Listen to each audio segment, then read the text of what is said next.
ರಾಜ್ಯದಲ್ಲಿ ಗೂಂಡಾಗಿರಿ ಸರ್ಕಾರ ಅಧಿಕಾರದಲ್ಲಿ ಇದೆ ಅಂತ ವಿಧಾನಸಭೆ ವಿಪಕ್ಷ ನಾಯಕ ಆರ್ ಅಶೋಕ್ ಅವರು ಆರೋಪಿಸಿದ್ದಾರೆ.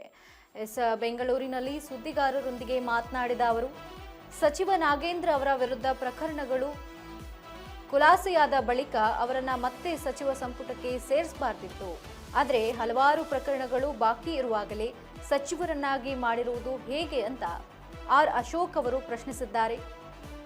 ಸಿಬಿಐ, ಇಡಿ, ಸಿಐಡಿ ಹಾಗೂ ಲೋಕಾಯುಕ್ತದಲ್ಲಿ ನಾಗೇಂದ್ರ ಅವರ ವಿರುದ್ಧ 31 ಪ್ರಕರಣಗಳಿವೆ.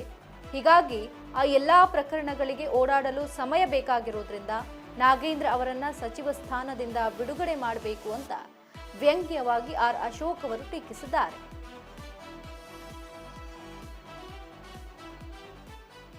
ವಿಧಾನಸಭೆ ಒಳಗಡೆ ಏನ್ ಮಾಡ್ತೀರಾ ಅಂತ, ಹೊರಗಡೆನೂ ಈಗಾಗಲೇ ನಾವು ಪ್ರಾರಂಭ ಮಾಡಿದ್ರಿ. ವಿಧಾನಸಭೆ ಒಳಗಡೆ ಕಳೆದ ಬಾರಿ ನಾಗೇಂದ್ರ ಅವ್ರನ್ನ ಯಾಕೆ ಕಿಕ್ಔಟ್ ಮಾಡಿದ್ರಿ, ಯಾಕೆ ಥ್ರೋಔಟ್ ಮಾಡಿದ್ರಿ, ಈಗ ಯಾಕೆ ವಾಪಸ್ ತಗೊಂತಾ ಇದ್ದೀರಾ? ರೀಸನ್ ಬೇಕಲ್ಲ. ಅವ್ರ ಮೇಲೆ ಇದ್ದಿದ್ದ ಕೇಸ್ ಏನಾನ ಕೋರ್ಟಲ್ಲಿ ಖುಲಾಸ ಆಗಿದ್ರೆ ನೀವು ತಗೊಂಬೋದಾಯ್ತು. ಇಂದ ಈಶ್ವರಪ್ಪನವ್ರ ಕೇಸ್ ಆಯ್ತು, ದೊಡ್ಡ ಗಲಾಟೆ ಮಾಡಿದ್ರು, ಕೈ ಮಿಲಾಯಿಸಿದ್ರು.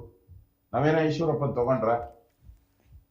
ಹಿಂದೆ ಲಕ್ಷ್ಮಣ್ ಸವದಿ ಅವರೆಲ್ಲರ ಮೇಲೂ ಕೇಸ್ ಆಯ್ತು, ಏನೋ ವಿಡಿಯೋ ನೋಡಿದ್ಕೋಸ್ಕರ. ನಾವೇನ್ ತಗೊಂಡ್ರ? ನಾವೇನ್ ತಗೊಂಡಿಲ್ಲ. ನೀವೇನ್ ತಗೊಂತೀರ? ಅವ್ರನ್ನ ಹೇಳ್ಬೇಕಲ್ಲ. ನನಗ್ ಗೊತ್ತಿರೋ ಪ್ರಕಾರ ಮಿಸ್ಟರ್ ನಾಗೇಂದ್ರ ಅವರು ಡೈಲಿ ಕೋರ್ಟಲ್ಲೇ ಇರಬೇಕು, ಕೋರ್ಟಲ್ಲಿ ಇರಬೇಕು, ಅಪರಾಧ ಸ್ಥಾನದಲ್ಲೇ ಇದ್ದಾರೆ ಡೈಲಿ. ಅವ್ರ ಮೇಲೆ case number 1 special CC 21/2014 CBI Bengaluru. Second case 135/2013 CBI Bengaluru. ಮೂರನೇ case 6/14 CBI Bengaluru. 105/14 CBI Bengaluru. ಇಷ್ಟು ಸಿಬಿಐ ಕೇಸ್ಗಳು